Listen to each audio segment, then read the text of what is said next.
નમસ્કાર મિત્રો, તમારું સ્વાગત છે અમારી આ યુટ્યુબ ચેનલમાં। તો આજે હું તમને પટ્ટી ફિટિંગ કઈ રીતે કરવામાં આવે છે તે જણાવીશ। તો મિત્રો તમે જોઈ શકો છો, સર્વપ્રથમ અહીંયા જે ડીબી બોક્સ છે ત્યાંથી મેં અંદરની સાઈડમાં બે બોર્ડ મૂકેલા છે। તેની અંદર ડાયરેક્ટ 10 પોઈન્ટ અને એક પંખાનો પોઈન્ટ આવે છે। તો મિત્રો તમે આ જોઈ શકો છો, આ એસીનો પોઈન્ટ છે। ત્યાંથી લઈને આ બહારની બાજુ 3 મેં 7મા પોઈન્ટ મૂકેલા છે।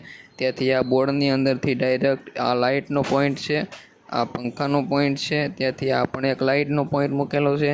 ત્યાંથી આગળ હાલશો એટલે એ બેને બાજુ એક એક હોલ્ડર મૂકેલા છે, ત્યાં પણ લાઇટ ફિટ કરી શકાય છે। ત્યાંથી આગળ હાલશો એટલે ત્યાં પણ સેમ એવી રીતે બંને બાજુ એક એક પોઈન્ટ લાઇટ ફિટ કરી શકાય તેવી રીતે મૂકેલા છે।